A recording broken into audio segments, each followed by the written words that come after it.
በኢትዮጵያ ምድር የክርስቲያኖች መሞት የክርስቲያኖች ሰማዕትነት መቀበል ምን ብለን ስም እንደምናወጣለትም ለኔ አልገባኝም።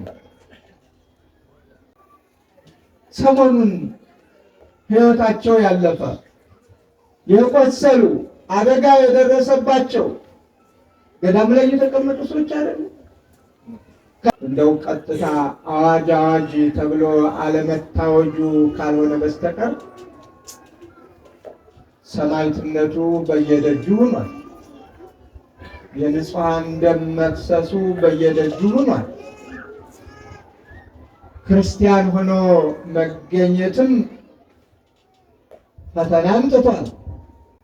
የሚከብደው ክርስቲያን ሆኖ መከራ መቀበሉ አይደለም።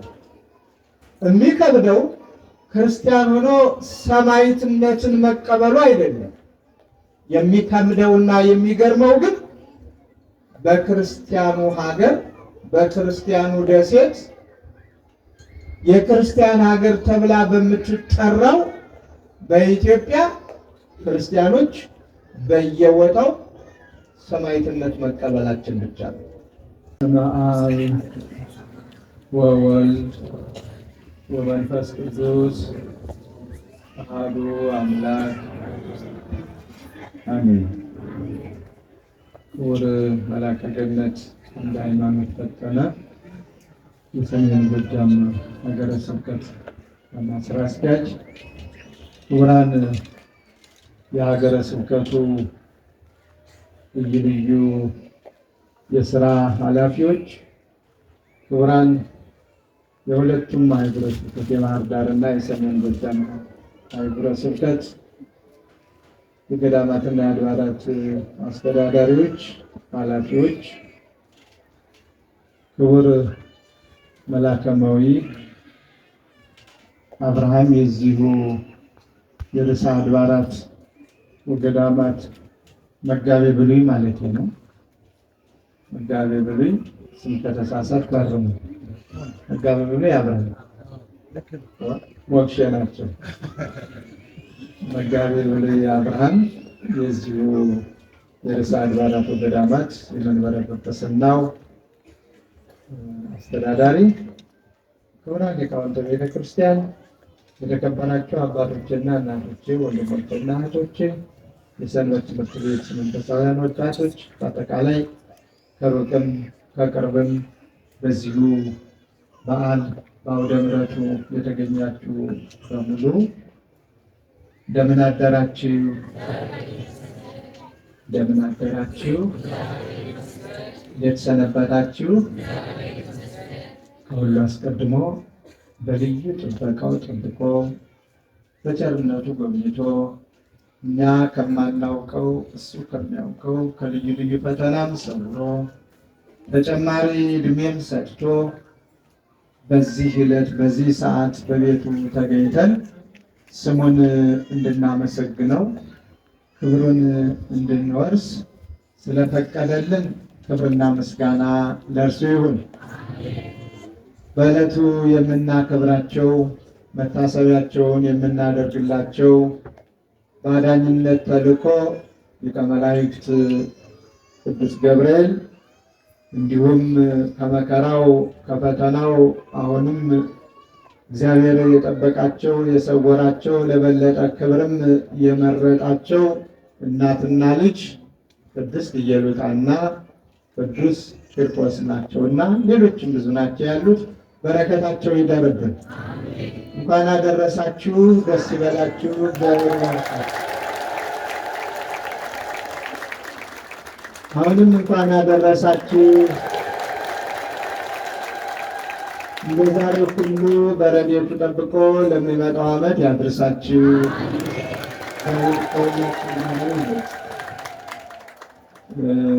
ትምህርቱን የተነበበልን ወንጌል በማሕሌቱ ክፍለ ጊዜ መነሻ አድርገው መልአከ ምሕረት ግሩም የዚሁ የሀገረ ስብከቱ የስብከቱ ወንጌል ኃላፊ አስተምረውናል። የሰማነውን በልቡናችን ያሳድርብን። በመንግሥተ ሰማያት ያነስን ሳይሆን በብለቱም ቢቀርብን መንግሥተ ሰማያትን ከወረሱ ጋራ ለመውረስ እንደተጠቀሰው የበቃን ያድርገን። ቀደም ብሎ ሊቃውንቱ በልዩ ጣዕመ ዜማ ለእግዚአብሔር ምስጋና ካቀረቡት አንዱን ኃይለ ቃል ወስጄ የተወሰኑ ጊዜያት እንነጋገርበታለን። የተፈርህ ነበልባለ እሳት፣ እናት ሆይ የእሳቱን ነበልባል አትፍሪ። ማን ነው ይህንን ቃል ተናጋሪ? አንድ ጊዜ ድምፃችሁን ከፍ አድርጋችሁ እንድትናገሩ ፈልጋለሁ። ማን ነው ይህንን ቃል የተናገረ? ሕፃን ቅዱስ ቂርቆስ። አይገርምም? የሕፃን አጽናኝ፣ የሕፃን መካሪ፣ የሕፃን መሪ፣ የሕፃን ሰሪ፣ ፈሪው አደፋፋሪ፣ ወደኋላ ማፈግፈግ የሚገባው ወደፊት እንራመድ ያለ እንደዚህ የሕፃን መካሪ ልጅ ይስጣችሁ። የወለዳችኋቸውን ሁሉ መካሪ፣ አስተማሪ፣ ጧሪ፣ ቀባሪ ያድርግላችሁ። አዎ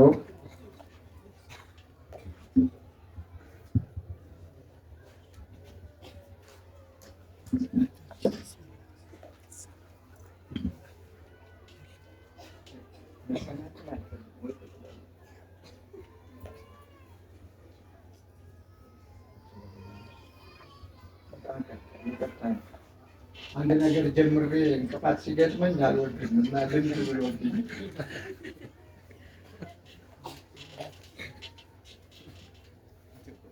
ምን እያልኳችሁ ነበረ? የሕፃን መካሪ፣ የሕፃን አስተማሪ፣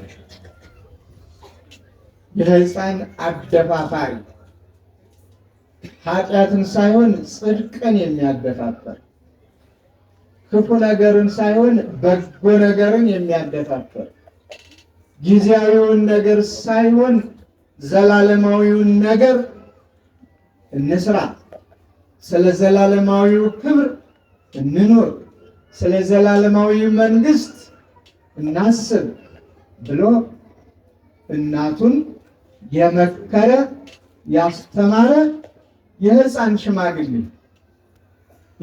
ሽማግሌ ልጅ እግዚአብሔር ይስጣችሁ። ዘመናችንን ከዘመኑ፣ ዘመኑን ከዘመናችን፣ የዛሬን ሕፃናት ከትናንቱ ከነ ቂርቆስ እነ ቂርቆስን ከዘመኑ ሕፃናት ቅድምም የተጠቀሱትን በሙሉ ብናነጻጽር ምን እንደሚመስል ቤቱ የወቀው ቤቱ ይፍረድ። ለምንድን ነበረ ሕፃኑ እንዲህ አይነት መካሪ አስተማሪ የሆነው? መጀመሪያ የእናቱ ክርስቲያናዊ ሕይወት ነው እንዲህ እንዲሆን ያደረገው። ዝም ብሎ ከመሬት አይደለም ያገኘው፣ ከሜዳ አይደለም ይህንን የወሰደው፣ በልዩ ታምርም አይደለም ይህን የተናገረው። ወላጅ እናቱ እውነተኛ ክርስቲያን ስለነበረች፣ ወላጅ እናቱ ራሷን ለእግዚአብሔር ያስገዛች፣ በስነ ምግባር ያጌጠች፣ የምታመልከውን ለይታ ያወቀች፣ ለጣዖት ያልተንበረከከች፣ ኃያላኑን ነገስታቱን የማትፈራ፣ ሕፃኑን እግዚአብሔርን እየጠራ እግዚአብሔርን እያመለከ በፈቃደ እግዚአብሔር እንዲያድግ መንፈሳዊውን ምግብ ከስጋዊው ምግብ ጋር እየመገበች ስላሳደገችው ነው። ዝም ብሎ ከመሬት ተነስቶ አይደለም። ያስተማረችውን እናቱን ነው መልሶ እያስተማረ የምናገኘው። የመራችውን እናቱን ነው መልሶ የሚመራው። ቅድስት ኢየሉጣ በዘመኑ ከነበሩት ክርስቲያኖች አንዷና ስመጥር ክርስቲያን ነበረች። ምንም ይሁን ምን፣ ለምንም ይሁን ለምን የማትፈራ የማትንበረከክ፣ አምላኳን የምትፈራ ፈጣሪዋን የምታውቅ ለፈጣሪዋ የምትገዛ ዓለምና ፍላጎቱ ያልገዛት ያላንበረከከች እጇንም ለዓለም ያልሰጠች እንደ እግዚአብሔር ፈቃድ ትዳር የመሰረተች እንደ እግዚአብሔር ፈቃድ ልጅንም የወለደች ትዳር ክቡር ስለሆነ ትዳር ቅድስና ስላለው በትዳር የሚገኙ ሕፃናት ሁሉ የእግዚአብሔር ልጆች ስለሆኑ ስለዚህ ቅድስት ኢየሉጣ ዘመኑ ከፋና ወቅቱ መልኩን ለወጠና እግዚአብሔርን የማያመልኩ ለእግዚአብሔር የማይገዙ እነሱ ላቆማቸው ምስሎች ብቻ የሚሰግዱ ሌላውንም እኔ ላቆምኩት ምስል የማትሰግድ ከሆንሽ ትጠያለሽ፣ ትወድቂያለሽ የሚሉ የተነሱበት ዘመን ነበርና ከተወለደችበት ካደገችበት ከዘመድ ከወገን ተለይታ ሕፃኗን ይዛ ተሰደደችን። መከራው ሲበዛ ጉዩ ሀበካለ የተሀገራለ። ለዚህ ነው ስደትን አምላካችን ነው መጀመሪያ የባረከልን። ከእናቱ ከቅድስተ ቅዱሳን ከድንግል ማርያም ጋር በመከራው ዘመን ተሰዷል። ሀገራችንንም ኢትዮጵያንም በኪደተ እግሩ ረግጦ ክብርን በረከትን አጎናጽፏታል። እንደነ ጣና ቅዱስ ቂርቆስ የሚጠቀሱት በዚህ ነው። ሌላውም ስለዚህ ቅድስት ኢየሉጣም ከሕፃኗ ጋር ተሰደደች። ይሁን እንጂ ፈተናን በስደት ብቻ ማምለጥ አይቻልም። ፈተናን በሩጫ ማምለጥ አይቻልም። ፈተናን በመደበቅ ማምለጥ አይቻልም። ከስንት አንዱ ነው። ይሄ ለተወሰኑ ሰዎች የሚፈቀድ ብቻ ነው። መጠሪያው ዝግጅቱ ይሄው እስከሆነ ድረስ መከራ እስከሆነ ድረስ በምንም ይሁን በምን መሰወር፣ መደበቅ፣ መሸሸግ አይቻልም። አብሮን የተከተላት መከራው በሄደችበት ሀገር አሳዳጇን ነው ያገኘችው። እዛም ያዛት። እኔ ላቆምኩት ምስል ለጣዖት መስገድ አለብሽ ነው ክርክሩ። እሷ ደግሞ አላደርገውም፣ ለአንተ ጣዖት አልንበረከክም፣ አልሰግድም። እኔስ ጌታዬ አምላኬ መድኃኒቴ ኢየሱስ ክርስቶስ ነው፣ ከሱ በቀር ሌላ አምላክ የለኝም። አንተ የምታመልከው አምልኮትም ብለህ የምታውጅለት ከንቱ የሰው እጅ ስራ ውጤት ነው። ስለዚህ እንደሱ አይነቱን እኔ አይደለሁም ሕፃን ልጄ አይስማማም፣ ብትፈልግ ጠይቀው ነው ያለች። በልጇ ትተማመናለች። እንዴት አድርጋ ክርስትናውን እንዳስተማረችው ሕሊናዋ እርግጠኛ ነው። ስለዚህ ወደ ገዥ ወደ ንጉሱ ቀረበ። ሕፃኑ ተጠርቶ ሕፃኑ በፍጹም ደስታ የሚኖር ነው። ሕፃኑ ፊቱ በመንፈስ ቅዱስ የበራ ነው። ሕይወቱ በመንፈስ ቅዱስ የተቃኘ ነው ቅዱስ ጴጥሮስ። ስለዚህ ገዢው ሲያየው ደስ አለ። አንተ ሕፃን ብሎ በውዳሴ ከንቱ ነው የጀመረው። ሕፃኑ ግን የዋዛ አልነበረም። አሁን ለእኔ ደስታ ለአንተ ሐዘን ብሎ ነው የመለሰለት። እንዳልከው ለእኔ ደስታ ነው፣ ለእኔ ክብር ነው፣ ለአንተ ግን ውድቀት፣ ሐዘን፣ ህርትምና ነው ብሎ ነው የመለሰለት። እሱ የፈለገው በቃ ሲያመሰግነው እሱም እንዲያመሰግነው በሕፃን አይምሮው እንዲታለልለት ነበረ። ግን መልሱ ከሕፃን የሚጠበቅ ሳይሆን ከአዋቂዎች በላይ አዋቂዎች የሚናገሩትን ምስጢር ተናገረው። ባጭሩ ጊዜ ላለመውሰድ። ከዚያ በኋላ ግን ብዙ አደርግልሃለሁ ብሎ ቢነዘንዘውም እኔ የኢየሱስ ክርስቶስ ባሪያ ነኝ። እኔ ኢየሱስ ክርስቶስን ነው የማመልከው። አንተ የምትለውን አላመልክም፣ አንተ የምትለውንም አላደርግም ነው ያለው። መከራ እንዲጸናባቸው ቅድም ሕፃኗ ልጅ የሕፃኑን በዓል በልዩ ጣዕመ ዜማ ከሰንበት ትምህርት ቤት በምስጋና ስታቀርብ ሰምታችኋል። ድምፀ አለ ጽሕርት እያለች እሳቱ የተቀጣጠለበት ጋኑ ድምፁ እንደ ክረምት ነጎድጓድ የሚያስተጋባ ነበልባሉ ከሩቅ የሚስብ የሚጠልፍ እጅግ አስፈሪ ግርማው ገና በሩቁ የሚገፈትር በጭካኔ ሕፃንን ከእናቱ ጋር ወደዚያ ለመጣል ያዘጋጁት ነበረ። ያንን ፍርድ ሲፈረድ ነው እናት ከልጇ ጋር ወደዚያ ስትሄድ ለራሷም ፈርታ አይደለም። የእናት ጠባይ ታውቁታላችሁ። ሞት ተደግሶ ከፊቷ ላይ በቀረበበት ሰዓት ከራሷ ይልቅ ማንን ነው ለማዳን መከራ የምታየው? ሕፃኗን ነው አይደል? ለመደበቅ ትፈልጋለች። ሕፃኗን ለመሸሸግ ትፈልጋለች። ስለሷ አይደለም። ለሞት ራሷን አሳልፋ እየሰጠች የራሷን ሕይወት የሕፃኑ መከላከያ አድርጋ ከሕፃኑ በፊት የእሷን መሞት ማየት የእናቶች ጠባይ ነው። ርኅራኄያቸውም ፍቅራቸውም ከሚገለጽበት አንዱና ዋናው ይኸው ነው። ከልጄ በፊት የሚል እኔን ከልጄ በፊት የሚል እናትም የተዘጋጀውን የእሳት ነበልባል ፍላት እንደ ክረምት ነጎድጓድ የሚያስተጋባ ስታይ ሐዘኗም ለራሷም አይደለም ለሕፃኗም ነው። ግን ሕፃኑ ደግሞ መንፈስ ቅዱስ አድሮበታልና ኢትፍሪ እም ነበልባለ እሳት፣ ይህንን የእሳት ነበልባል አትፍሪ እናት ሆይ አትፍሪ ነው ያለ።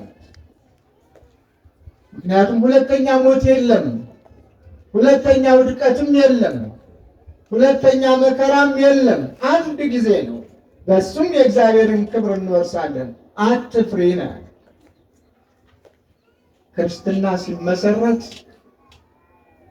አማኞች ስንሆን ከሥላሴ ልጅነት አግኝተን ክርስቲያኖች ተብለን ስንጠራ ልንጋፈጠው የተሰጠን ጸጋና ሕይወት ቢኖር መከራ ነው። በመከራ ደስታ አለን። መከራውን አትፍሩ፣ ሞትን አትፍሩ፣ አትሰቀቁ ነው የተባለው። ለዚህ ነው ዘመነ ሰማዕታትን በሙሉ ስናይ መከራው ሲዘንባቸው ዋዕይ ቃጠሎም ሆኖ ሲነሳባቸው በዚያ ሁሉ ሳይፈሩና ወደኋላ ሳያፈገፍጉ ይልቁንም እኔ ቀድም በመንፈሳዊ ውድድር ሰማያዊውን ክብር ሰማያዊውን መንግሥት ለመውረስ እኔ የክርስቶስ ነኝ እያሉ ክርስቲያናዊ ሕይወታቸውን በማያምኑት በመምለካያነ ጣዖታቱ ፊት እየመሰከሩ ከክብር ወደ ክብር የተሸጋገሩት። ዘመነ ሰማዕታትን ስንወስድ የነ ቂርቆስንም ሆነ የሌሎችም ክርስቲያን ታሞ ሞተ የሚለው ጥቂት ነው። ታሞ ሞተ፣ አርጅቶ አርጅታ ሞተች፣ አረፍተ ዘመን ገጫት የሚለው በጣም ጥቂት ነው። ሰማዕትነት ነው የክርስቲያኖችን ሕይወት ሁልጊዜም ቢሆን ከሕይወት ወደ ሕይወት የሚያሸጋግረው። ዛሬም እንደምናየው ትናንት በዘመነ ሰማዕታት ብዙ ክርስቲያኖች ከዋሉበት እንዳያድሩ ካደሩበት እንዳይውሉ መከራ ስቃይ ይበዛባቸው እንደነበረ ሁሉ ዛሬም እኮ ዘመነ ሰማዕታት እየመጣ ነው ብንል ማጋነን አይደለም። እንደው ቀጥታ አዋጅ ተብሎ አለመታወጁ ካልሆነ በስተቀር ሰማዕትነቱ በየደጁ ሆኗል። የንጹሐን ደም መፍሰሱ በየደጁ ሆኗል። ክርስቲያን ሆኖ መገኘትም ፈተና አምጥቷል። የሚከብደው ክርስቲያን ሆኖ መከራ መቀበሉ አይደለም። የሚከብደው ክርስቲያን ሆኖ ሰማዕትነትን መቀበሉ አይደለም።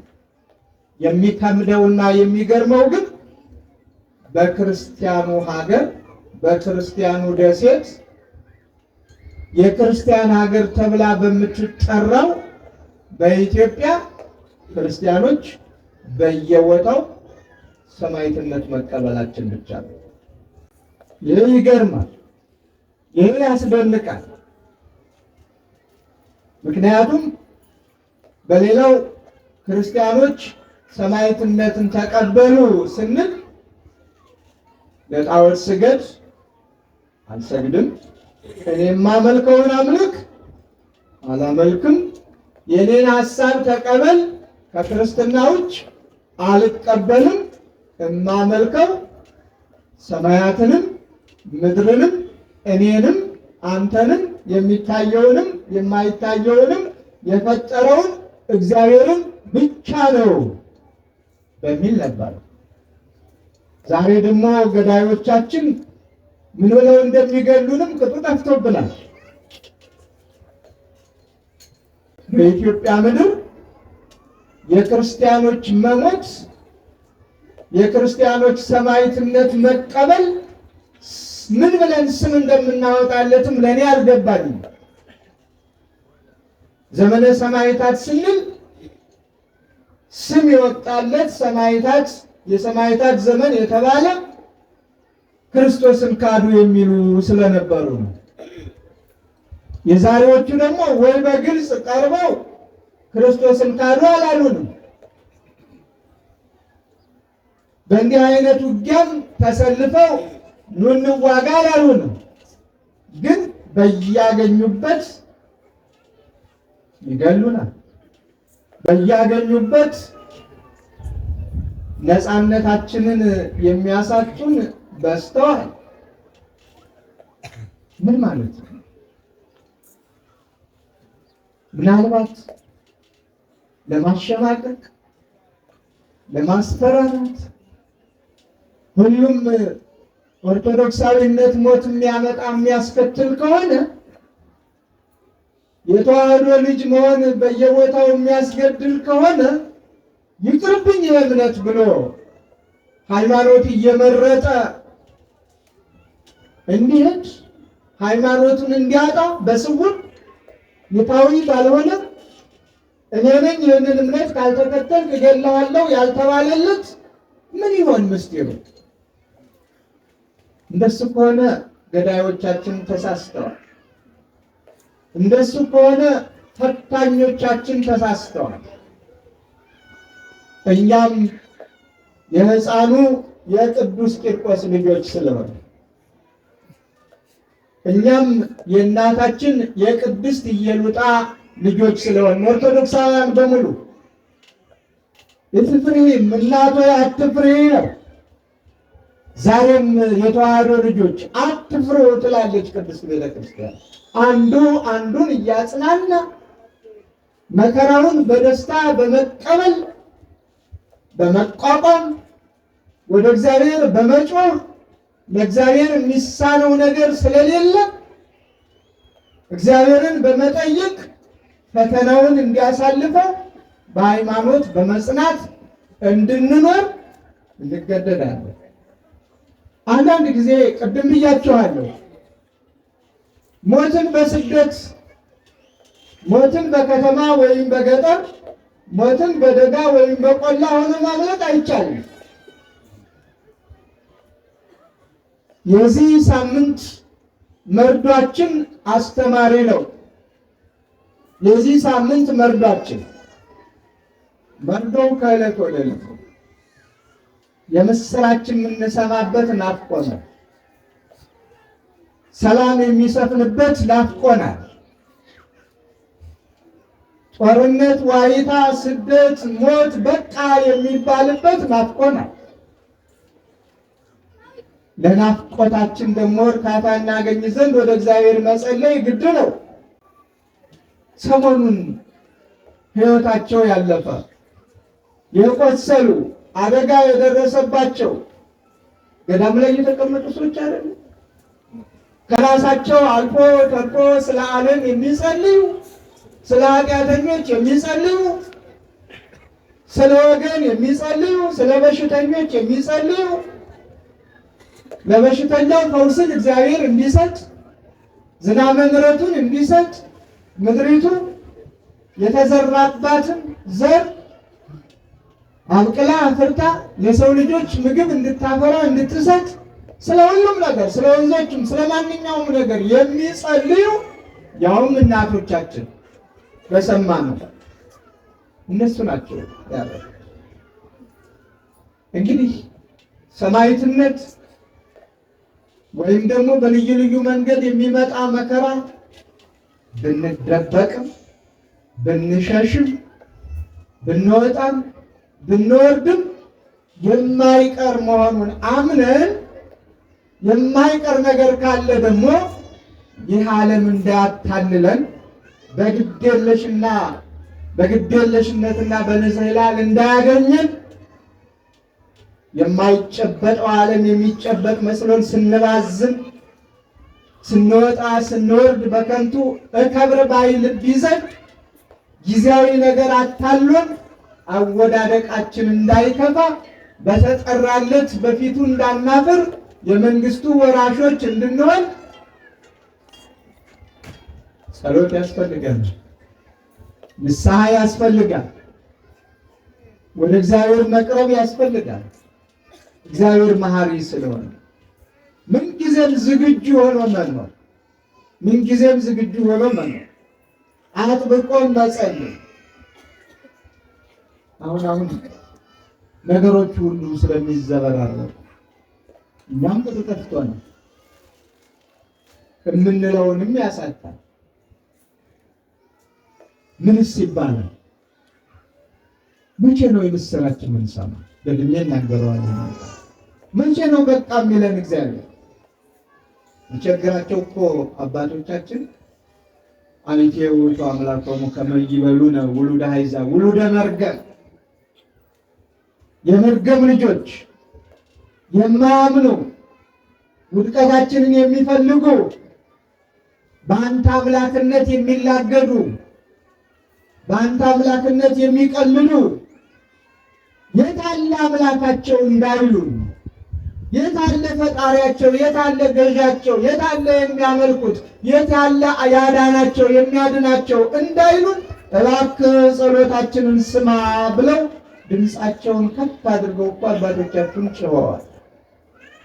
ጸሎታችንን ስማ፣ አይቀልዱብን፣ አይሳለቁብን፣ ህልውናህን ግለጽ፣ መኖርህን ግለጽ፣ ትዕግስትህ ይብቃ፣ በኃጢአት የሚመላለሱትን በቃ በላቸው፣ ንጹሕ ደም የሚያፈሱትን በቃ በላቸው፣ አንተ መሐሪ ነህና ለንስሐ አብቃቸው፣ የጸጸት ልብ ፍጠርላቸው ብለን እኮ ልናዝን ልንጸልይ ይገባል። እኛ ግን እዚያም ሞተ ስንል እኛ አሁንም እንተቻቸው። አሁን ፈርዶብን የት እንደምደበቅ አንዳንድ ጊዜ መደበቂያ ስላጣሁኝ እንጂ የታለ ጳጳሱን ዝም ያለው ይላል። ያምተንስት የታለ ምን ያለው ይላል። መቼስ ጳጳሳት ግደሉ አላለ። እኛም ቀናችን እስከሚደርስ ነው የምንጠብቀው። አንድ ቀን ለእኛም ይደርሳል። በዚህ አይነት መልኩ ምንም ይቀራል ብለን አናስብም።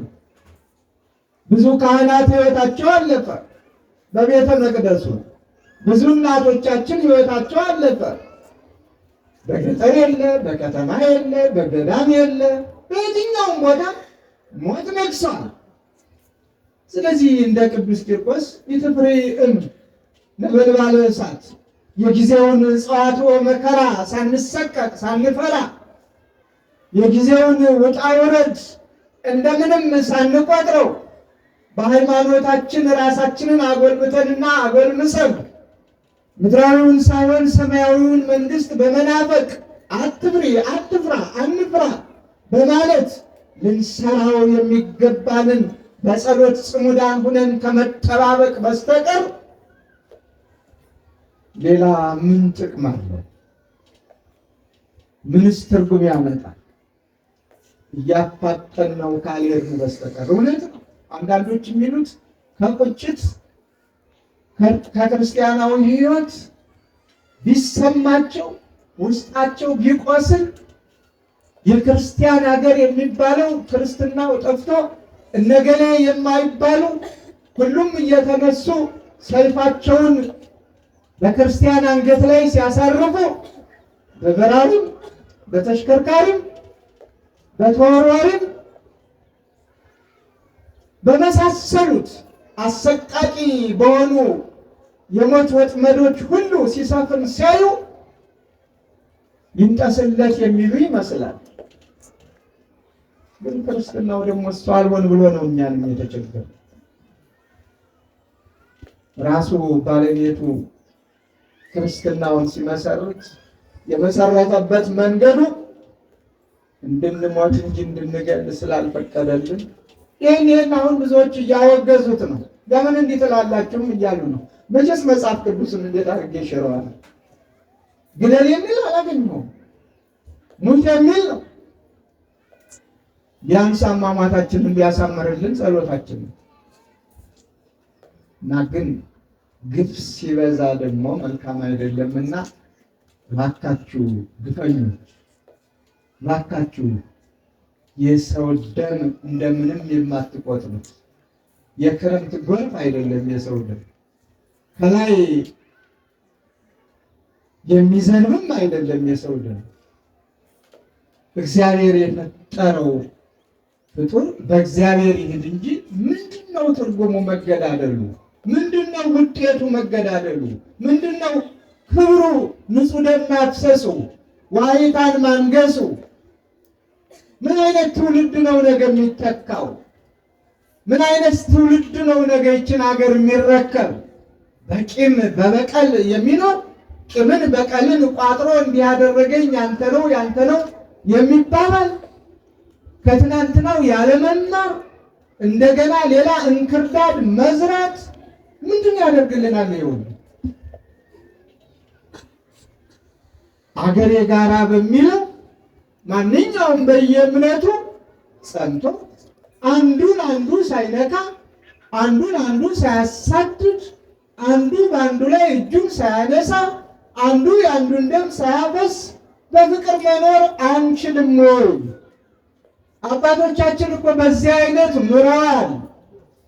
በማህበራዊ ኑሯቸው ተከባብረው አንድ ላይ ሰርተው በደስታው በሐዘኑ ተካፋዮች ሆነው በእምነታቸው ደግሞ እንደየእምነታቸው እኔ ላቆምኩት ምስል ስገድ የኔን አምላክ አምልክ የሚለው እኮ የኢትዮጵያውያን ጠባይ አይደለም። ይሄ ዛሬ ክርስቲያኖች ነን የሚሉ ትናንትና ግን ክርስቲያኖችን ሲገድሉ ሲያሳድዱ የነበሩ የሌሎች ጠባይ ነው። ኢትዮጵያውያንማ በፍቅር ነው የኖርነው። በሃይማኖት ምክንያት የተለያዩ ጊዜያት ብቅ ብቅ ቢሉም ትውልዱ አርቆ አሳቢ ስለነበረ እንደነ ጉዲት ቢነሱ እንደነ ግራኝ ቢነሱ ይህ ለኛ ለኢትዮጵያውያን ትምህርት አይሰጥም ብለው ፍቅርን ገንዘብ አድርገው በአንድነት እኮ ነው የኖሩት። በአንድ ቤት ሙስሊም ክርስቲያን ኑረዋል እኮ። የሙስሊም ምግብ ለብቻ እየተሰራ የክርስቲያኑ ምግብ ለብቻ እየተሰራ በአንድ የደስታ በዓል ሙስሊሙ ክርስቲያኑ በአንድ ላይ እኮ በዓላቸውን ያከብሩ ነበር። የኔና የእናንተ አባቶች ለሙስሊሙ ለብቻ ታርዶለት ተወራርዶለት በራሱ በስርዓቱ፣ ለክርስቲያኑም እንደዛው በተመሳሳይ። ታዲያ ዛሬ ምን አመጣው? ምንስ ጥቅም ተገኘበት? ወደ ኋላስ የታየው? ስለዚህ ወገኖች ዓላማው ቤተክርስቲያን ማቃጠል፣ ክርስቲያን መግደል፣ ማስደንገጥ፣ ማስበርገግ፣ ወደ ሌላ በረት ለማስቆብለም ፍርሃት የማያደርገው ነገር የለም አይደል? ፍርሃት ብዙ ነገር ያመጣል። ከዚህ ሁሉ ይላል ማባበያው ቀረና የኔን እምነት ተከተል ብሎ መደለሉ፣ ማታለሉ፣ በልዩ ልዩ ነገር መነዝነዙ ቀረና አሁን ደግሞ እገሌና እገሌ የማንላቸው በየአቅጣጫው የኦርቶዶክሳውያን ደም እየፈሰሰ ነው። ይሄ ግፍ ግን አደገኛ ነው። እግዚአብሔር ዝም ይላል። እንደማይናገር ዝም ይላል። እንደማይሰማ ሰምቶ ዝም ይላል። አንድ ቀን ግን ጽዋው ሲሞላ የሚሰበር የንስሐ ልብ ሲጠፋ፣ የሚጸጸት ሲጠፋ በዚያው ልክ ቅጣቱን ያመጣል። ይህ ደግሞ ከቅዱሳት መጻሕፍት ሁልጊዜ የምናነበውና የምንሰማው ነው። ስለዚህ ሁላችንም ለንስሐ ነን። ግፈኞችም ይብቃችሁ። በንስሐ በወገናዊ ፍቅር ራሳችሁን መልሱ። የሟቾችን ነፍስ ይማር፣ እኛንም እግዚአብሔር ያጽናል። መርዶ ሰሚዎች አድርጎናል። ተራችን እስከሚደርስ ድረስ እግዚአብሔር ያጽናል። ግን ደግሞ ድንጉጣን አንሆን፣ ድንጉጣን አንሆን፣ የምንደነግጥ አንሆን፣ የምንፈራ አንሆን። ምክንያቱም ጊዜያዊ ሞት እንጂ ይህ ዘላለማዊ ሞት አይደለም። አንድ ሰው ሞተ የሚባለው ከእግዚአብሔር ሲለይ ነው። ሞቱ የሚባሉ ወገኖች ሁሉ በእኔ እኮራባቸዋለሁ፣ መምህራንም አድርጌ እማርባቸዋለሁ። እስካሁን ከሰማሁት ክርስቲያን ነኝ ብሎ እንደነ ቅዱስ ቂርቆስ የሚሞት ነው የምሰማ እንጂ ክርስትናውን ክዶ ያልከውን ልሁን ብሎ ሲመላለስ አልሰማሁም። እነዚህ ለእኛ መምህራን ናቸው። እነዚህ ለእኛ ወንጌል ናቸው። እነዚህ ለእኛ ታላላቅ ምሳሌዎቻችን ናቸው። ስለዚህ እኛም በሃይማኖት እንጽም፣ ለኃጢአት አንንበርከክ፣ ጥላቻን እንጥላው፣ ፍቅርን ገንዘብ እናድርገው። እንደ ቅዱስ ቂርቆስ መካሪዎችን ነው። የዛሬ ሕፃናት ትንሽ ወደዚህ ጎራ ልበል መሰል። ቅዱስ ቂርቆስ ያለውን ሰምታችኋል። እናቶ አትፍሪ፣ ይህን ነበልባሉን እሳቱን አትፍሪው ነው ያለው። ግን እንደዚህ ብለው የሚመክሩ ሕፃናት አሏችሁ? እናቶች አሏችሁ? አይዞሽ እናቴ አትፍሪ፣ እኔ ደርሼልሻለሁ፣ አንቺ ብቻ እግዚአብሔርን አምልኪ፣ ለእግዚአብሔር ተገዢ፣ ለእኔም ጸልይ፣ የአንቺን ትእዛዝ የአንቺን ቃል እኔ አከብራለሁ፣ እምነትሽ እምነቴ ነው የሚሉ ልጆች አሏችሁ?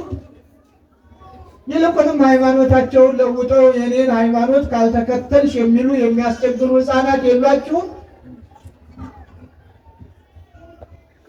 እንደዚህ ብለው ከሆነስ ምን አመጣው? ይሄን እንደ ቅድስት ኢየሉጣ በስርዓት አለማሳደጋችሁን ነው የሚያሳይ።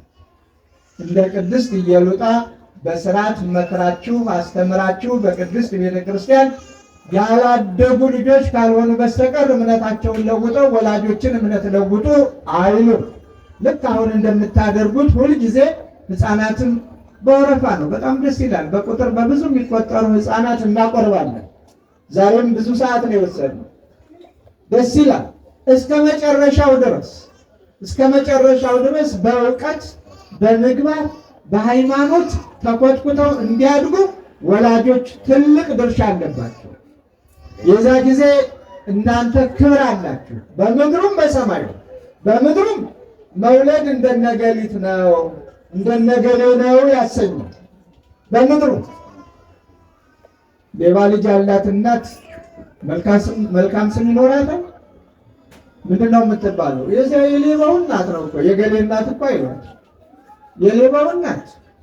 ነፍሰ ገዳይ ልጅ ካላት የዚያ የነፍሰ ገዳዩ እናት። አባትም እንደዚያው የነፍሰ ገዳዩ አባት፣ የሌባው አባት፣ የቀማኛው አባት፣ የቀማኛው እናት።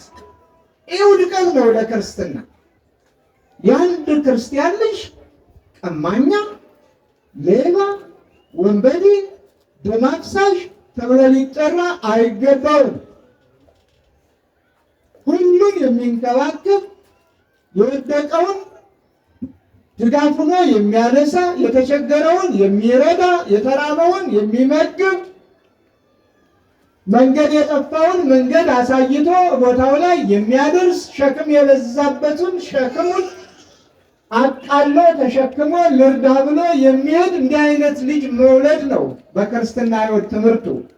እንዲህ አርጋም ስላሳደገችው ነው ቅድስት ኢየሉጣ ልጇ መሪ ሆናት፣ ልጇ አስተማሪ ሆናት፣ ልጇ አይዞሽ በርቺ አትፍሪ ያላት። ቅድም ጭቡ ልቡ ለሕፃን እያሉት ነበር። የሕፃኑ ልብ ሙሉ ነው። ሙሉ ልብ እንዴት ደስ ይላል! ሙሉ ልብ ነው።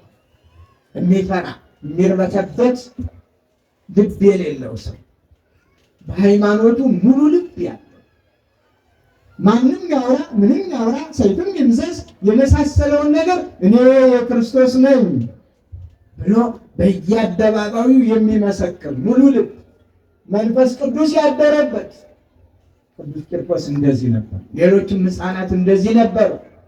ኦርቶዶክሳዊት ተዋሕዶ ቤተክርስቲያን እጅግ የሚያኮሩ ልጆች፣ አባቶች፣ እናቶች ነበሯት። ከሕፃን እስከ ሽማግሌ፣ ከሽማግሌ እስከ ሕፃን የእድሜ ገደብ ሳይኖር የልጅ አዋቂዎች ሰማዕትነትን በክብር የተቀበሉ የእነዚያ ልጆች ነው። ስለዚህ ሕፃኑ ምንድን ነው ያለ? አናንያ አዛርያ ሚሳኤልን ያዳናቸው እኛንም ያድነናል። አሁን እግዚአብሔር ያድነናል። ሲያድነን ግን ምክንያት አለው። የምንጠቀምበት ከሆነ ነው። የማንጠቀምበት ከሆነ ደግሞ የሚጠቅመንን ሌላ ምርጫ ይሰጠናል። ለዚህ ነው አናንያ አዛርያ እኮ ሚሳኤል ባያድነንም እንኳ አንተ ላቆምከው ምስል አንሰግድም ያሉት። ባያድነንም እንኳ ልብ አድርጉ። ተጠራጥረውት አይደለም አምላካቸው የሚያድን አምላክ መሆኑን ጠንቅቀው ያምናሉ። ግን ያምን ዘንድ ሰውየው የልባቸውን ጥንካሬ የልባቸውን ፍጹም አማኝነት እንዲረዳ ንጉሡ ባያድነንም እንኳ አንተ ላቆምከው ምስል አንሰግድም። ስለዚህ ሞት የሚምጣ ስደት መከራ የሚይዘን ምን ከኦርቶዶክሳዊ ተዋሕዶ ልጅነታችን ንቅንቅ የሚያደርገን ማንም ማን የለም ብለን ራሳችንን እናዘጋጅ፣ በጸሎት እንትጋ፣ ቤተ ክርስቲያናችንን እንጠብቅ፣ አንዳችን ለአንዳችን ጠባቂዎች እንሁን። መስለው መሳስለው በመካከል የሚገቡትን እንወቅባቸው፣ እናስተምራቸው፣ ፍቅርን እናስተምራቸው፣ ሰላምን እናስተምራቸው። አምላካችን ያስተማረን ይህን ነው። ስለዚህ አሁንም እናታችሁ ቅድስት ቤተ ክርስቲያን የሁላችን እናት ልጆች አትፍሩ፣ ከዚህ ከነበልባሉ ከመከራው ጠዋትም ማታም ከምንሰማው መርዶ አትደንግጡ፣ አትፍሩ። እግዚአብሔር ያድነናል። ለክብር ያመጣውን በክብር እንቀበላለን። ከዚያ በተረፈ ይልቁንም እንናበብ፣ እንነጋገር፣ እንቀራረብ፣ እንጠባበቅ። ተነጣጥሎ መሄድ ከባድ ነው። ተለያይቶ መሄድ ከባድ ነው። ሰዎች እየሰሩብን ያሉት አሁን እንድንለያይ ጭምር ነው። የሚሞተው ሲሞት እኛው እርስ በርሳችን እንድንለያይ ጭምር ነው። ከተለያየን ደግሞ አቅመ ደካሞች ነን። ከተለያየን ደግሞ ዝራዋን ነን፣ የተበተንን ነን። አንዳችንን ብቻ በማሳደድ አንዳችን አዛኝ ሌላው ጨካኝ፣ አንዳችን ጨካኝ አንዳችን አሳዳጅ ሌላው ተሳዳጅ በመሆን ከሄድንላቸው ወደ ግባቸው መግባት ነው። በመቀራረብ ጉድለታችንን እየሞላን አንድነታችንን አጠናክረን ቅድስት ቤተ ክርስቲያን ምን ጊዜም ቢሆን በሞት ነው እየበረታች ሄደችው። በሞት ነው። ክርስቶስ ሞተ። በሞቱ ሞትን ድል አድርጎ ተነሳ። ነቢያት ሞቱ፣ አጥንታቸው ተከሰከሰ፣ ደማቸው ፈሰሰ። ሰማዕታት ሞቱ፣ እንደ ከብት እንደ በግ ታረዱ፣ በመጋዝ ተሰነጠቁ፣ በጦር ተወጉ። ያ ሁሉ ግን ለክርስትናው ትልቅ ጽኑ መሰረት ተራ ጎርፍ የማይሸረሽረው ተራ ጎርፍ አይደለም። የፈለገው ጎርፍ ቢጎርፍ የማይንደው ጽኑ መሰረት ነው ያለ። ጽኑ መሰረታችንን ማንም ሊያናጋው መሰባሰቡ፣ መነጋገሩ፣ መተራረሙ፣ የጎደለውን መሙላቱ፣ የራቀውን ማቅረቡ የሁላችን ግዴታ መሆኑን አምነን እንኖር። የሊቀ መላእክት የቅዱስ ገብርኤል ረድኤት በረከት ይደርብን። የቅድስት ኢየሉጣ የቅዱስ ቂርቆስ በረከት ይደርብን። ዛሬም እናቶች ደግሜ እላችኋለሁ፣ ልጆችን ስታሳድጉ የእነሱን ፈቃድ የዘመኑን ብልጭልጭ በመከተል ብቻ ሳይሆን የትናንትናውን የአባቶቻችንን የእናቶቻችንን የሃይማኖቱን ስርዓትና ሕግ በመከተል በስርዓት ለማሳደግ ትጉ።